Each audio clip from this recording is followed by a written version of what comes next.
ደሞዝ ምንድነው ለሚሉኝ መልሳለኝ። ደሞዝ ብር ሳይሆን የነጻነት ኩፖን ነው። የመብላት ነጻነት ኩፖን፣ የመጠጣት ነጻነት ኩፖን፣ የመጠጣት ነጻነት ኩፖን ካለ የማምሸት ነጻነት ኩፖን ይዳበላል። የማምሸት ነጻነት ኩፖን ካለ ደግሞ ውሽማ የመያዝ ነጻነት ኩፖን ይከተላል። ከውሽማ የመያዝ ነጻነት ኩፖን ጋር ቤት ጥሎ የማደር ነጻነት ኩፖን አለ። ሴቶች ደሞዝን ሲያንቁ ይህ ሁሉ ነጻነት ትንፋሽ ያጥረዋል። ደሞዙን ያስረክበ ወንድ የሚንበሸበሸው በጊዜና በተረት ብቻ ነው። ወር ደረሰ አልደረሰ፣ ደሞዝ መጣ አልመጣ የወንድ ጉዳይ አይሆንም። በጊዜ አልጋ ላይ ወጥቶ ሰጋር ተረት መጋለ። ግፍ የተሰራብን እኛ ካሱ ይሉናል ዳኛ። ይህን ተረት የሰማሁበት ጠፋኝ። ተረቱን ሳንከላውስ ጩኸት ተሰማም። ቀጭን የሴት ድምፅ እሪ በከንቱን እንደ ዳቦ ገመሰው። ሽትርገጥ ግድግዳው እስኪያረገርግ እየተደናበረች ወጣች። አባዬን ገደሉት፣ አባዬን አለች። ልጆቿ ተከትሏት። ባደረጉት አልኩ። የመጣባቸው ልጅ ሸምቆቋቸው ይሆን? የድል በዓል የነጻነት ቀን በሆነ ነበረ። ሽትርገጥ ቆይታ ተመለሰች። ማን ነው? ምንድነው? አልኳት በትዝብት እያየችኝ። ቀብረው ሲመለሱ እግዚአብሔር ይማሮ። ሽትርገጥ ይሄን ሁሉ ተረት የደብቀው ኑሮ ትንሽ እንኳን እንደው ልብ አይደነግጥም? ምን ቀረኝና ልላት አፍ ያድርሼ መለስኩት። ሆዱ ፈሪ እግሩ ዳተኛ፣ አዳም ሲዋጋ እሱ ይተኛ ይላል። አልጋው እስኪ የት ይሄድብሃል? ወጣ ብለህ ብትመጣስ? ሽትርገጥ ወጣ እንድትባል ተጋለጠ ሁኔታም መጎትጎት ከጀመረች ሰነባብታለች። አንድ ነገር እየገባኝ ነው። ምን? ሴቶች የወንድ ደሞዝ ሲያንቁ አየር የሚያጥረው የወንዱ ነጻነት ብቻ አይደለም፣ የነሱም ነው። ወንዱ ቁጭ ብሎ የሚሰሩትን ሲያይ ነጻነት አይሰማቸውም። ፈለጉም አልፈለጉም የመንደር አውደልዳይ ለከፍ አድርጓቸው የሚያልፈው ባል ቤት ከሌለ ነው። ሴት ለሴት አፍ ለአፍ ገጥመው በነጻነት ማውራታቸው በወንድ ቤት ውስጥ ውሎ ይስተጓጎላል። እንደውም የዓመት ፈቃድ ወጥቼ ቀኑ ሙሉ ቤት ቁጭ ባልኩኝ ለምናልባት ወይ ትምህርት ቤቱን አስተዳደር የዓመት ፈቃድ ጠየቅኩ። እየተሽቆጠቆጠ በጋው ተገባዷል፣ ክረምቱ ደርሷል። ተማሪዎቹን ከፈተንካቸው በኋላ ውጤት መስጠት ብቻ ነው። ከዚያ የሁለት ወር ረፍት አለህ። እኔም አስበው በጋ ክረምት የተሰኙት ቃላቶቹ ብቻ ነበረ። መሄድ በጋ ነው፣ መቀመጥ ክረምት ነው የሚል ተረት አለ። አንድ ወር አትታገስም? አስቸኳይ ነገር አለ እንዴ? ሳጅን መርጌ በያዘው የነፍስ ማጥፋት ጉዳይ ነው? አዎ አልኩት ሳላስብበት።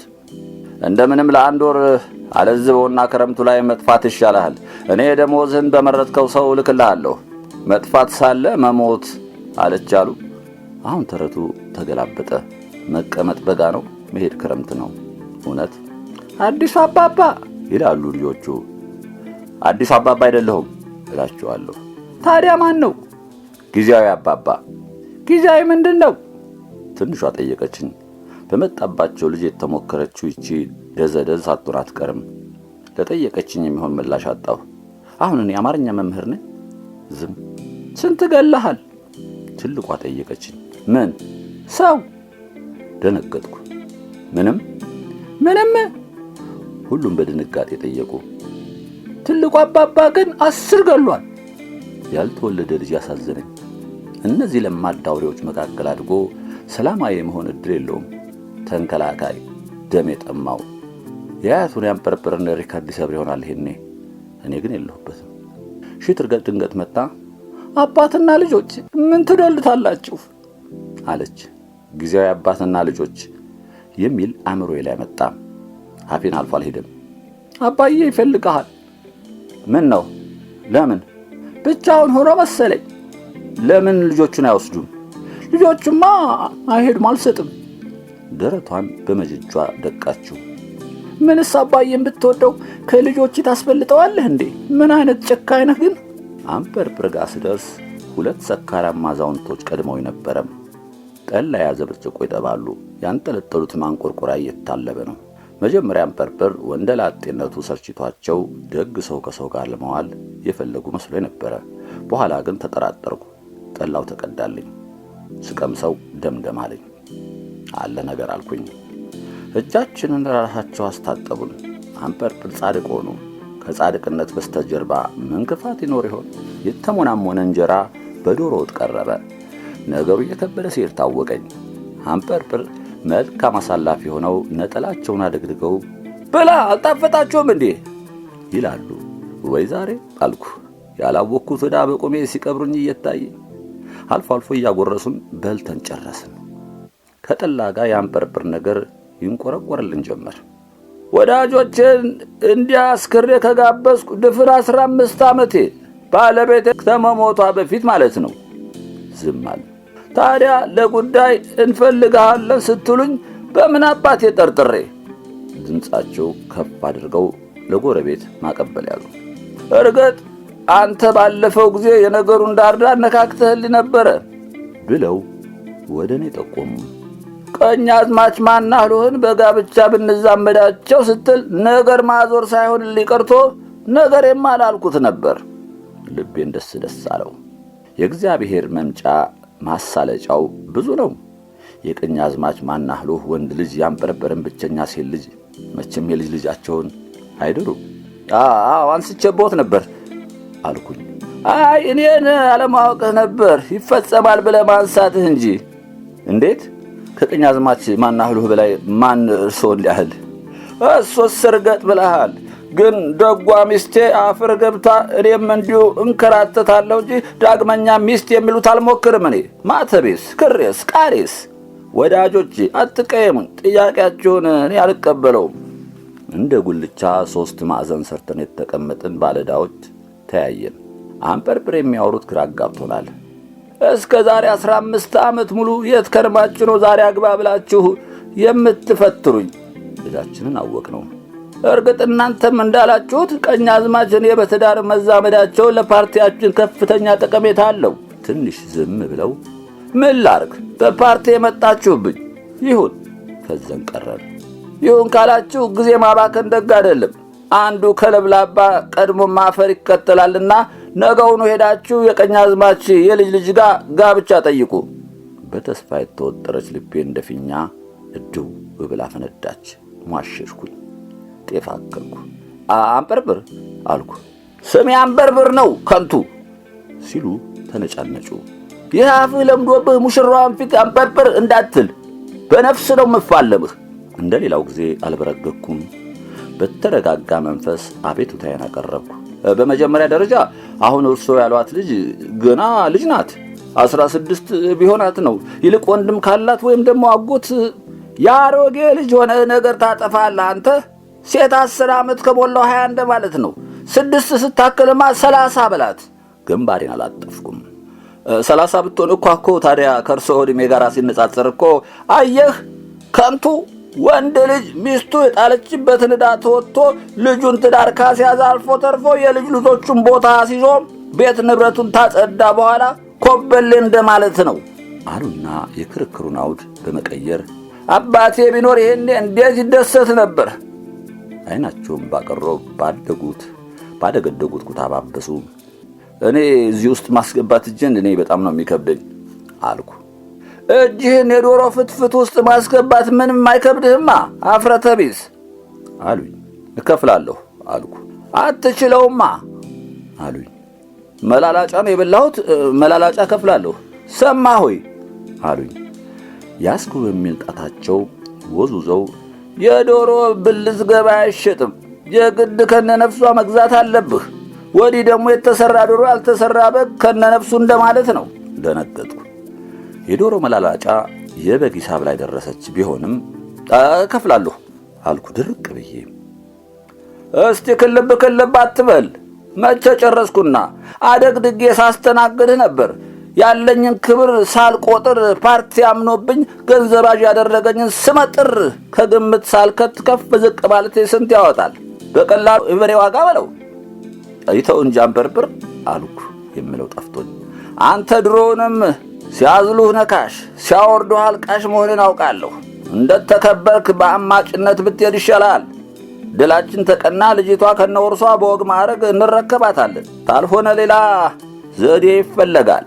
የአማጭነቴን ዜና ለጭፍን ስነግራት ከልቧ ተንከተከተች። አይኗ ጠፍቶ ግን ያምራል። የሌላው ያምራል እንዴ? ልጅቷን ግን አውቀሃታል? ገላጭ እኮ ናት። መጽሐፍ ትገልጣለች። በእኔም አይኗን አጥፍታ ሳቀች። ትቀመቅባለች ነው ያልኩህ አለችኝ። የመጣባቸው ልጅ ገና አሁን መኖሩን ልብ አልኩት።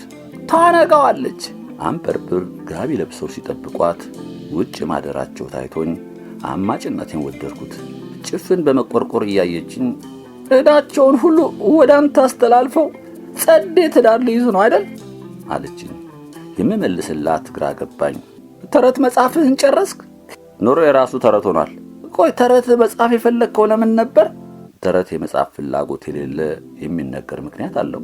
በቃ ዝም ብዬ የአማርኛ መምህር ስለሆንኩ ነው። ተረቱን ሌሎች ሰዎች እንዲጠቀሙበት ነው አይደል? አዎ እንደማለት ራሴን ነቀነቁ። እስኪ መጀመሪያ ራስህ ተጠቀምበት። ፊቷ ላይ ቁጣ ያነበብኩ መሰለኝ። ግን አንድ ነገር እንድረዳ አደረገችኝ። ተረት ቅርስ ሳይሆን ሲፈልጉ የሚመዙት የነገር ጎራዴ ነው። እኔ ግን እስከ ዛሬ እንደ ከበረ ድንጋይ ቆፍሬ አግቼ ለጆሮ ጌጥ አበጀዋለሁ። ምን ማለት ይሆን? ሶስታችን በአማጭነት እየተንጋፈፍን ሄድን። እጩ ሙሽራይቱን አየናት። ከቀኑ 9 ሰዓት ቢሆንም ገና ከእንቅልፏ ተነስታ ፊቷን ቧንቧ ስር እየታጠበች ነበር።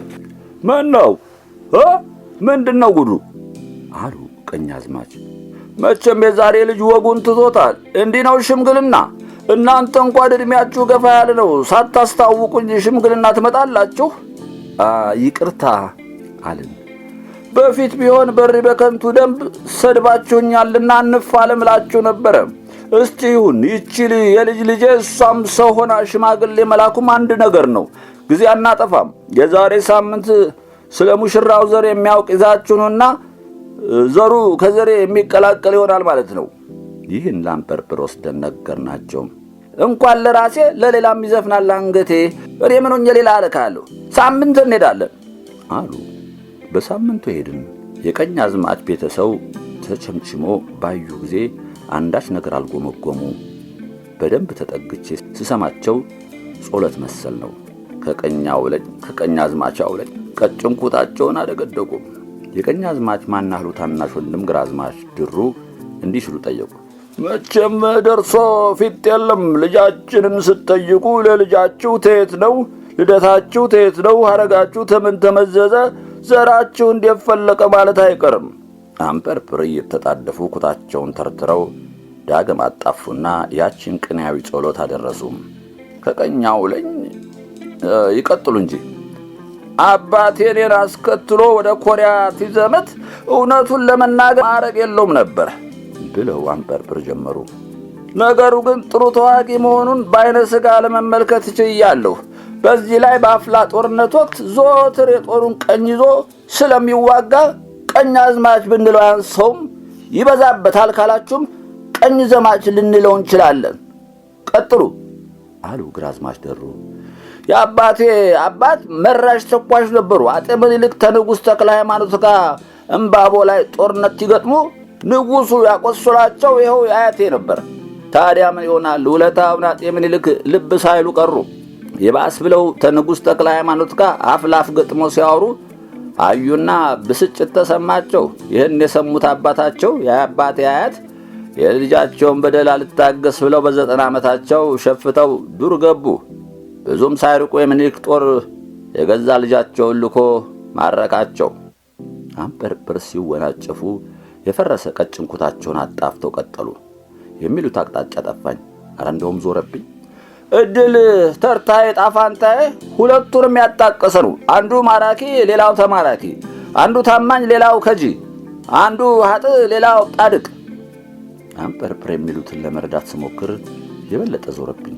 እነ ቀኛዝማችም ሳይዞርባቸው አልቀረም።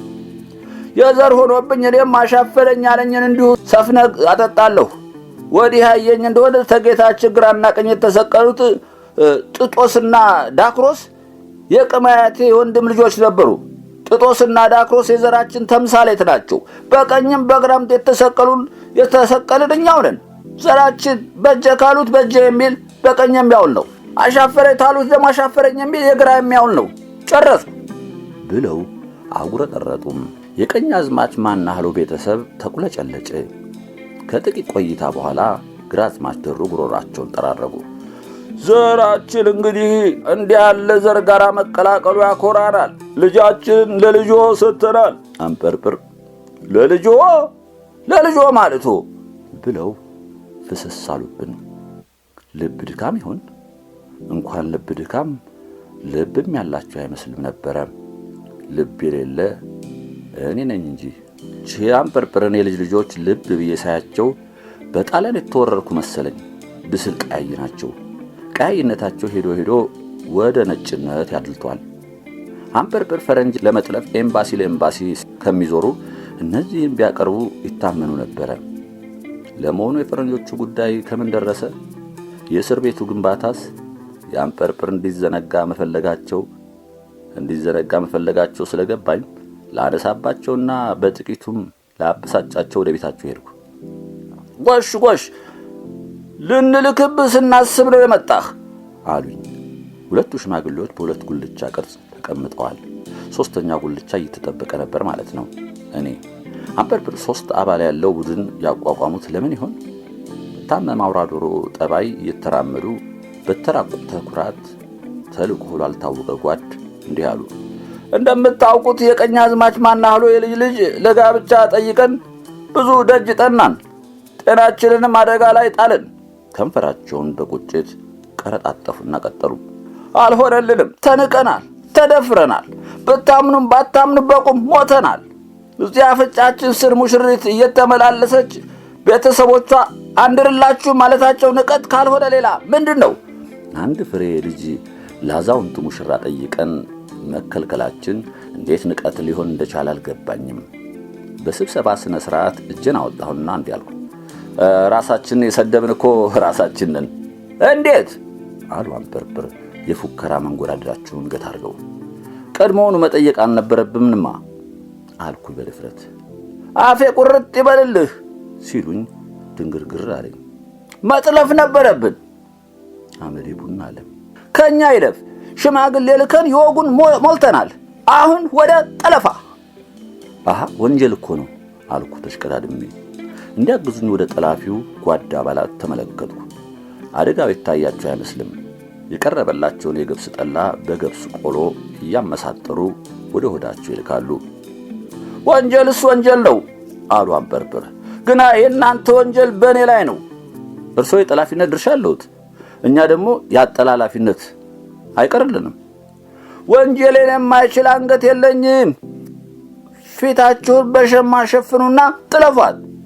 አንዴ ለኔ ካስተላለፋችሁ በኋላ ነገሩን በሽማግሌ ይዟሉ።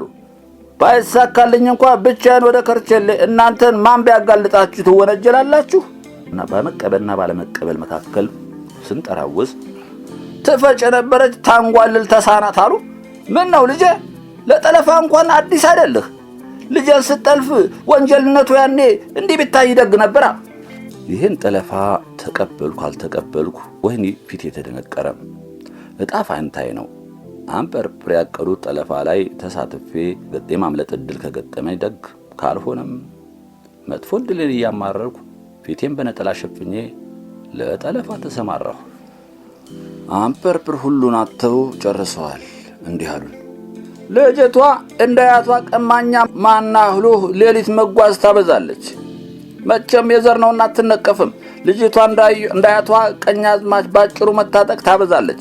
ጭኗ ቢታይም አርበኛ ዘርናትና ከጀግንነት እንጂ ከዝሙት አይቆጠርባትም። ልጅቷ እንዳያቷ ቀኛዝማች ማናህሎ ጸጉሯን ታንጨፋረራለች። መቼም የፋኖ ዘርናትና ከቅሬዎች የሚመድባት የለም። እኩለ ሌሊት ሲሆን ሸማችንን ተከናርበን መተላለፊያዋ ላይ ጥበቃ ወጣን። ልጅቷ ሊነጋጋ ሲል ሊነጋጋ ባሰበ አካሄድ መጣች። እንደ ጠላፊ ሳይሆን እንደ መልካም አሳላፊ ቀረብኳት። ምንድነው አለች። የዘር ሆኖባት እንዳያቷ ትቆጣለች ማለት ነው። እንደ ጠለፋ አትቁጠሪብንና የምንመራሽ ቤት ሄደሽ ትገቢያለሽ። እንደ ጠላፊ አትቁጠሪያቸውና እዚያ አንድ ሰው ይጠብቁሻል አልኳት። ግራ የተጋባች መሰለች። በኋላ ነገር ሲገለጥላት ለማምለጥ ተወለካከፈች። እኛ ሳንሆን ጫማዋ ጠልፎ ጣለልን። በገመድ ለማስ ስንሰናዳ ድንገት ከጥሻ ውስጥ ብቅ ያለ ሰው ጥላ ሁለቱን የጠላፊ ጓዶች በዱላ ጠለፋቸው። እኔ ላይ ያረፈው ዱላ ጭንቅላቴን ስቶ ትከሻዬን አበራየኝ። ተበራይተን ተረፈረፍን። በዚህ መካከል አንበርብርን ድምፅ ሰማሁ። እዚህ እያደፈጡ ሴት መጥለፍ ወግ አድርገው ይዘውታል እንዴ ይላሉ። ግራ ተጋባው። አንበርብር ጋቢያቸውን እንደተከናነቡ ዱላቸውን አስቀምጠው የወደቀችውን ልጅ በክብር ደግፈው አነሱና አይዞሽ አይዞሽ አሏት። ወደ እኔ ጠጋሉና ልጅቱ እንዳትሰማ እያንሾካሾኩ መቼም ይቅርታ እንደምታደርግልኝ አይጠረጠርም። ጠለፋ ወንጀል ነው። የማያዋጣው ለልጅቷ ውለታ ውሎ መለማመጥ ነው። ከዚህ ማዕት ስላዳንኳት ከወንደላጤነት አደጋ እንደምታድነኝ አልጠራጠርም አሉ። ልጅቷን አቅፎ እያባበሉ ሲሄዱ እንደ ሰመመን ይታየኛል።